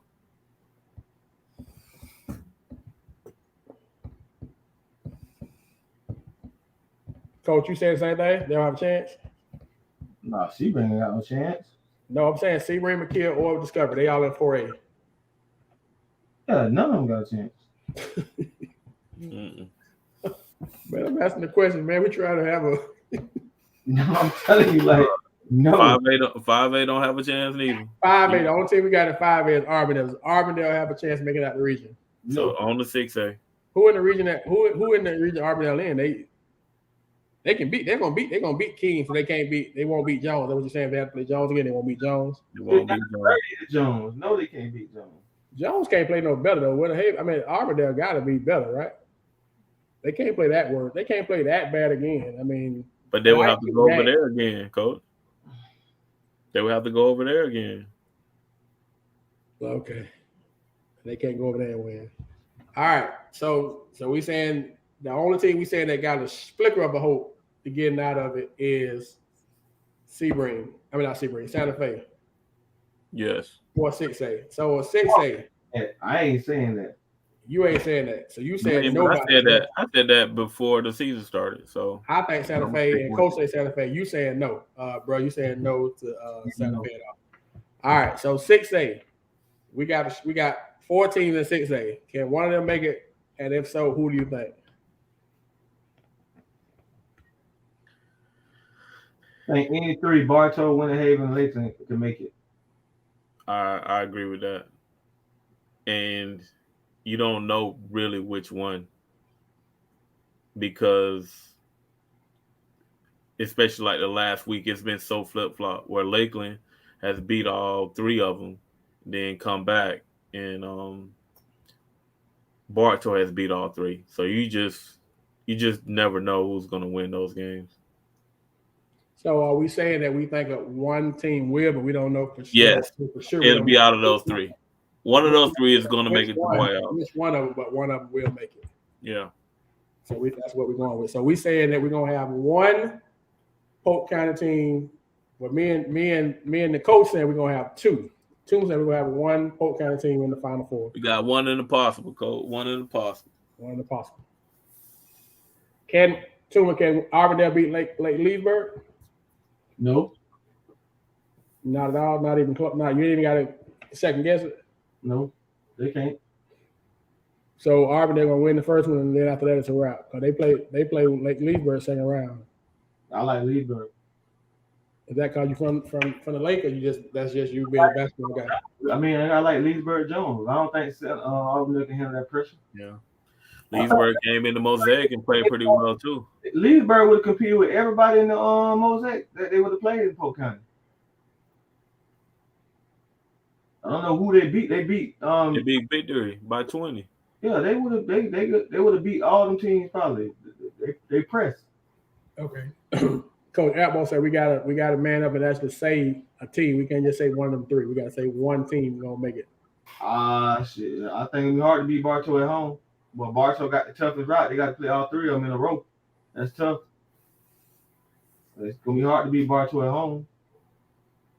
How crazy is that if Bartow make it with this team? If you asking me today,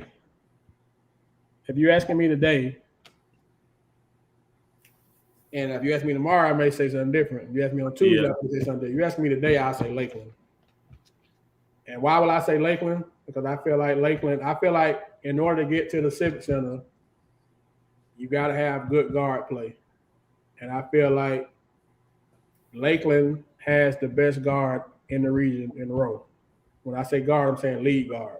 KJ is a combo guard, so I'm not counting him. I feel like Rowe is the best lead guard in the region, and I think you got to have good guard play to make it. And so if you're asking me today at 4:37 p.m., I would say Lakeland. You ask me tomorrow, I may say Bart. So you ask me on Tuesday, I may say Winter Haven. But if you're asking me to pick one team today based off of their guard play or potential guard play, who they got at guard, I would say Lakeland. But you got me Monday, Tuesday, Wednesday, Thursday, Friday. Bartow. But like you say, Bartow at home is a very, very, very, very tough out. It's going to be a very tough out. And I mean, the thing that Bartow has that nobody else has, especially in that region, is they have 3 kids that have won a state championship. So they have experience. We're not even talking about the coaching. The coaching, we already know about the coaching, but the kids on the floor, they got 3 kids that have won, not have been a part of, they've won, they've been like important pieces to the winning, and you can't put a price tag on experience. That's what beat Lakeland the other night. Those 3 guys played like they had been there before. Those guys played like they had experience. Those guys played like they wasn't fazed by the atmosphere or the situation or the moment. And so nobody else can say that. Lakeland can't say that. Winter Haven can't say that. Kathleen can't say that they got 3 guys that have won a state championship like Bartow has. So if you it's something to be said about experience, which is why Bartow the 1 seed right now, because that experience won in this championship. So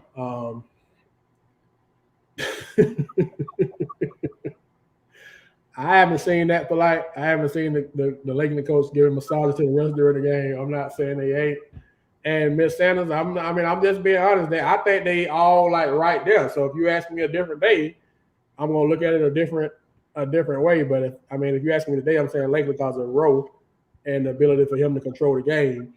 But I also understand that Bartow is the most experienced team as far as those 3 guys with Jordy, KJ, and Jaden Wynn being to the championship, and they showed it the other night that they got experience that the other people don't have.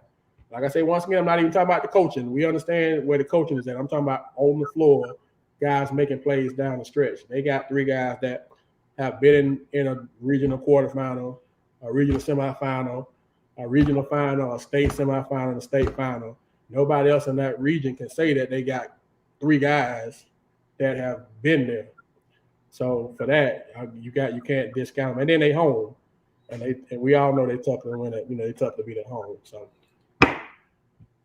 So we got one and a possible. Me and Coach say two. Tuma say one and a possible, or one that's gonna make it out the region. So we got 10. So we got 10 in, which made me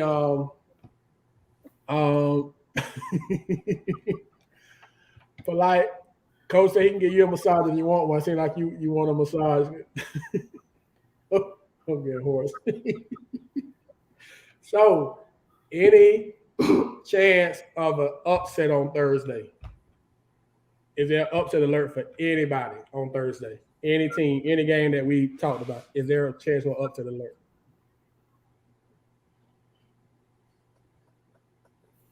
Can Kathleen beat Bartow? They can play them tough. I don't think they can beat them. I think Kathleen has a tough. Lakeland has Bartow has a tougher first round game than Lakeland does. I agree. And Lakeland is a 5 seed, and Bartow a 1 seed. I agree. I mean, this is a new season, Coach. Man, anybody can go down if you're not locked in and ready to play. We don't see it happen before. Well, Coach Nick Brooks, we kind of talked about that earlier. Miss Jones, if they win Thursday, the next game will be Tuesday. The regional semis is on Tuesday, and then the regional finals on next Friday. So it's Thursday, Tuesday, Friday. We talked about that earlier, Coach Brooks, that schemes matter, especially at this time of the year. So the fact that, yes, ma'am, you're welcome. So the fact that we feel like teams that have schemes and roles seem to go further than teams that don't. We think it makes a very big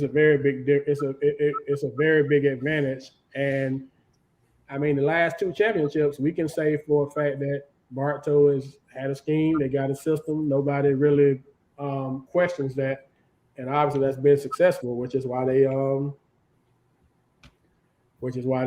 have cut the nets down the last 2 years. I do think that guys tough, but they just turn the ball over too much. Like who that now? Kathleen, they can play Bartow tough, Lakeland tough. They just turn the ball over so much. So that's their problem. But Terevis, Winter Haven is the 6th seed, so if they win, it wouldn't necessarily be an upset because they the lower seed. But I get what you're saying that they could end up losing. I mean, they're going into Edgewater, which ain't a tough and easy play. Like you said, Kathleen can match Kathleen. What was it, the first time they played Bartow? They was actually up on Bartow like a minute or 2 minutes ago. They was up like 4 in Bartow, and Bartow ended up winning. So it's not like they can't play with Bartow. You know they're not going to be, and I think that's the thing about Bartow that's tough is they're going to potentially have to play 3 Polk County teams. So they're not people not going to be scared of them. People not going to be nervous, and they're going to know them. So it's going to come down to execution. It's going to come down to, like you say, who makes the fewest mistakes. So if Kathleen can limit the mistakes, they'll have a shot. And Mr. Riley, I do. I mean, that's what happened the first 2 times. They wore them down. They end up winning down, the last minute or so. But they was in that first game. Like I said, Kathleen was up on them, and Bartow just kind of persevered and won. Who has the best scheme? It's hard to say Bartow doesn't because of what they've done, Coach Brooks. I mean, they won. Their scheme has won them championships. It's proven. It's like, so it's hard to go against them. They got multiple championships to show that the scheme has worked. And so, I mean, I'm not disagreeing with that, Terevis, but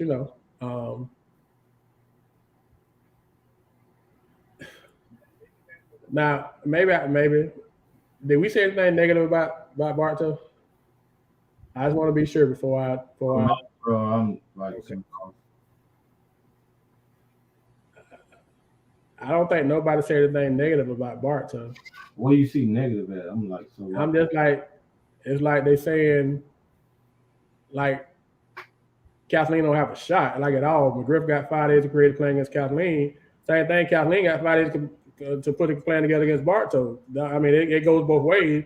It ain't like Kathleen ain't well coached either. And Kathleen, it ain't like Kathleen didn't almost knock them off when they played them. So it ain't like they're gonna come in and give what you call it, bro? ham and sausage. Yeah. It ain't like gonna be a ham and sausage. I don't think it's gonna be a ham and sausage game. I mean, I think Bartow will win, but it ain't like, first of all, Cavaliers ain't gonna lay down, and I mean, it ain't. I don't think this Bartow team, that was a very impressive district tournament because they played well, but I don't think nobody in Bartow is gonna line them up with the 2021 team or the 2010 team. This ain't a traditionally dominant Bartow team. They're well coached and they're playing well, but it's not like they just all of a sudden no killers. Let's just keep it a buck. So I don't think that we saying nothing negative about it. It's just, it is what it is. Before this week, was we talking about Bartow being killers? Y'all guys? When we talking about Bartow being killers this week, now they killers now because that's just my thing. I mean, y'all guys, some of y'all guys, Polite, I respect you. Mr. Riley, I respect you. Some of y'all guys I respect because y'all Bartow guys win, lose, up and down, around the corner. But there's some of the Bartow fans, like, we didn't know y'all was Bartow fans until the clock went 0 Friday night. Then, oh man, y'all should have known this. We this and we this. Let's keep the same energy. If you there, be there when they up, be there when they down, be there, up and down around the corner. But that fair weather stuff, that stuff get a little shaky with us, and we gonna call you on it. Y'all know enough by now with us with Polk. We gonna call you on it if we see it. So just be real the whole time, because last week when it was in the Mosaic, y'all wasn't on here like that. Let's just be honest. Y'all wasn't on there like this on last Sunday before we even talked about this. Now y'all don't want district. Not everybody. Some of y'all been consistent, and that's why we respect y'all. But some of y'all ain't been consistent now, so just keep it all the way through. Polite, we can take you because you've been that way since y'all got the hammer starts put on y'all way back in the beginning of the year. You've been the same way, so we can respect that. You've been talking. We say that. Mr. Riley been talking. We can take that. But it's some of them people that jumped on that Friday at about 10 o'clock ain't been talking. So talk the same way all the time. That's all we say on here on Polk. Be consistent, same energy, either way. The Lakeland people can respect you. The Winter Haven people respect you Polite because you've been talking. So you've been talking win or lose, but everybody ain't been talking. Even the Bartow people can relate to that. Like, I know some of y'all looking like, hold on now. You ain't been on here all year. Now you on here talking? Hold on now. You a Bartow fan? I ain't know you was a Bartow fan. That's where I was at Saturday morning. Like, hold on now, some of these people, I ain't seen them talk about Bartow all year. Now it's like, oh, y'all should have known what it was. We've been doing this, and this is what we do. And all, hold on now. Terevis, you too. You've been stressing all year. So it ain't everybody. That's what I said. It ain't everybody. But it's like some folks been on this. Y'all know, y'all Bartow people know these people been all of a sudden they not on here like it's been that way. Just be the same way all the way through. That's all. My thing is, Coach, tell them to keep that same energy because it look like everybody gonna play each other again. Don't start hiding when it don't go your way. Exactly. Just keep, them Lakeland people, they keep receipts like y'all Bartow people do, so they screenshotting. So as long as y'all winning, that's fine. But if y'all losing, same people. Now Tereva's gonna be here, Polite gonna be here, Mr. Riley gonna be here, Black gonna be here. You got people that's gonna be here regardless. Marlon gonna be here. But some of y'all Bartow people ain't been. Some of y'all Bartow people ain't been here now. So just still be here. That's Black all. Fan all year, man. What you talking about? Black fair weather, but he Bartow now. He get the Poppers calling and talk because they won. And that's the Huh? Black been a Lakeland fan all year, bro. He just got Bartow Friday at 10 o'clock too. He a Friday 10 o'clock Bartow fan too. Yeah. Okay, that's all we saying, bro. Y'all be rep your people the whole time. That's all we saying, man. We ain't just talking about Bartow. We saying about Lakeland. We talking about Winter Haven. We talking about everybody. Just rep who do what you just be consistent with it. And y'all know enough about us on Polk Hoops. We gonna call you on it. And then because if not, we wouldn't be who we is. We gonna call you on it. Be who you is, win or lose. Don't be who you is at 10 o'clock on Friday. What was it? February 11th. Some of y'all Friday, February 11th. The first time I saw y'all post on Polk Hoops all season. Hey, all man. Season. They need to ban Black. It had to be said, Coach. It had to be said, Coach. So, as we get off, congrats Stan Jones, you've been here all year. We ain't talking about you, boss. The thing is, it's the people that's been here all year. We ain't talking about y'all, man. Y'all bought to people. Y'all know who y'all been all year. I'm talking about them cats that just came from. I'm like, hold on, now I got to go back and check your bio. Man, I'm with Kathleen. Just got Bartow. Let's go. All I'm saying, man, just keep. Hey man, let's just keep it G, man. Let's keep it in the middle, man. Just be consistent with the folks. People even if people don't like Polite, they gotta respect Polite. Polite been the same way since the first game. He ain't switched up at all. So you know what's coming. Tariq's been the same way all year. Mr. Riley been the same way all year. That's why I laugh at him when he posts something about Polk. I laugh at it because I'm like, it's the same thing. It ain't nothing no different. So just be the same way. Just be the same way. Bartow, we know y'all run the city like y'all say. We know y'all got the most state championships. We know McGriff the GOAT. Nobody's disputing all that. But just make sure that y'all say that when Oak Ridge put sausage in you, we didn't say that. You know, when Olympia put sausage in you, we didn't know where y'all was at. Now we know. Now everybody is a Bartow fan now. We get it. That's what upset folks. Just be rep your squad the whole time, up, down, left to the right, winning or losing. That's all we say. And that's just the Polk editorial on that. I said I wasn't going to say nothing, but since a couple of y'all lobbed over the plate, I figured I would address it. Some of y'all may log off. Some of y'all may not support us no more. And that's unfortunate, but we understand it, and we'll take it. We'll take it how we take it. All right, before we get off, man, we got 2 big games on Tuesday. Girls games. Well, no, we got at least 2. Might be more than 2. Lake Winter Haven. Does Winter Haven play Winter Haven? I mean, does Winter Haven play Lake Gibson again, or y'all got separate games before y'all reading the original final, coach? We got separate games. We got to go to Waikawa, the number 1 seed in the region. It's gonna be a tough game for us. If we can put together a perfect game, we got a shot. It's gonna be a real tough game. I like Waikawa. Bro, I'm not entertaining you. I knew you. Can I get that bet? No, you're not getting that bet back. Winter Haven is at Waikawa. So y'all, what seed was y'all, coach? Y'all was the what seed? 5 seed? We are the 5 seed. So the 5 seed goes to the 1 seed Waikawa, and Winter Haven, Lake Gibson was what seed? The 2.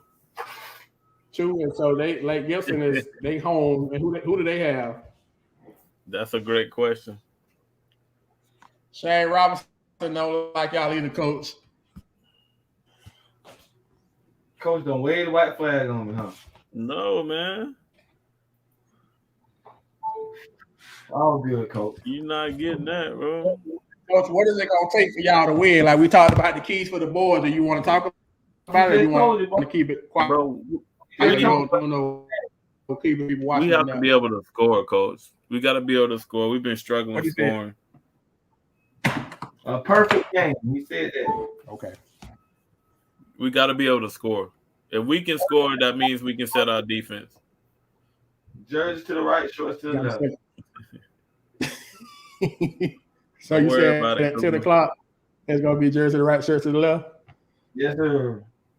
Hey, you better hope no miracle happen over there because I'm at you. No, you ain't at me because you waiting for that. Oh, man.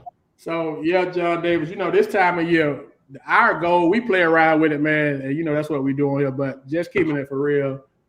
At this time of the year, man, we got 10 teams in on boys, and we got – is Haines City still in, coach, for girls, or is just y'all and Lake Gibson?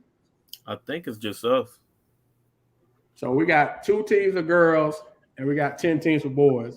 And so we like, man, it's all about the count at this point. I mean, we hate that Bartow and Kathleen got to play once we play around with it, but we for all the county, man. So we rep the county. We want the county to do well, man. It's Polk against everybody at this point.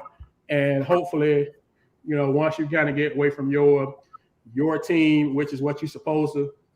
Oh, I don't know if Lake Wells won either. Lake Wells. I don't know. Let me check right quick. So we got at least 2 girls team. We may have 3 or 4 if Haines City and Haines City and Lake Wells still in. But the point is that we support all, at least at Polk Hoops we do. We support all of the teams. That's why we talk about all of them. So we wish that all 10 could win. We know at least 9 got a shot.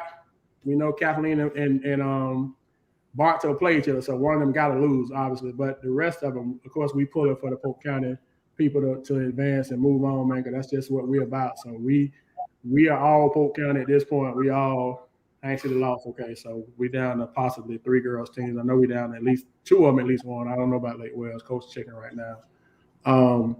Man, I ain't all Polk County. I ain't pick all them. I know you didn't pick them. I say we rooting for them, even though you didn't. Even if you don't think they're gonna win, let me speak for Polk Hoops. I won't. Even if I don't think they going to win, I want them all to win. Let me say it that way. Yeah, I wish we had 4 I wish we can get 4 in the final. Yeah, I wish we could do that. It's all about the count at this point. Even if I know that we kind of on the back end of it for us how the matchup looks. That's what we want to happen, because we want the county to do well. We want the kids to do well and the programs to do well. So RP, I don't doubt the county because 6A is legit. The rest of that, I just think they got tough brackets. They just try to be real. Yeah. Like I would love a victory. If any team I would want to see victory in the Final Four. Okay, so we got 3 girls teams on the show that we will remember for the next 20 years. But they have to go up against, and they don't have enough art. They don't have enough weapons to beat an OCP. Yeah, and that's probably. Yeah, you got. I mean, Victor is a good team, but like you say, they in the region with CFCA and OCP. Discovery is a good team. They're in the region with Lake Highland Prep. So it's just they in some tough. Santa Fe I think Santa Fe got a shot. Besides 6A, I think Santa Fe has a legitimate shot. I think that they. Why do we think that, like what's the name, like 19-7? I don't think that those teams are as strong as they normally are. They're not in there with Calvary Christian, and St. Andrews not as strong as they usually are. So that's why I think they got a shot, because the other teams are not as just so like dominant as they have been. I'm not saying that that's going to pan out, but I just think that I think the other teams just were so like, I mean, like Calvary Christian right now, they wasn't number 4 in the country, and they not in that region, not the state, not in 2A, 3A. They number 4 like the nation, and they not in that region. So I just think the people that's in the region are not there who normally are. So for that reason, I think Santa Fe got a shot. Not saying now they still got to go play. I just think they got a better shot this year than they have in years past. All right, man, before we get out of here, last chance. Y'all want to change your pick from last week, Bengals or Rams? Rams. Still got the Rams.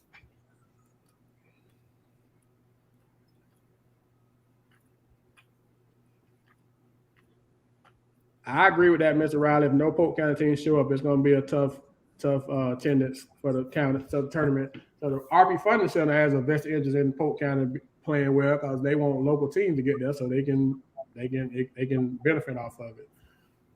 So hopefully we'll get at least 2 in there. I think we'll get 1 from the 6A region, and I think Santa Fe got a shot. If they can finish it out, I think Santa Fe got a shot. Winter Haven girls are the only team in Polk County with state championship reign. Yeah, I mean that's accurate, right? Ain't no other girls team on the Winter Haven. We get that. I don't think we even said nothing against that, right? Have we said anything against dispute Winter Haven work in girls basketball? I don't think we've done that. I think but they definitely jersey to the right, shorts to the left.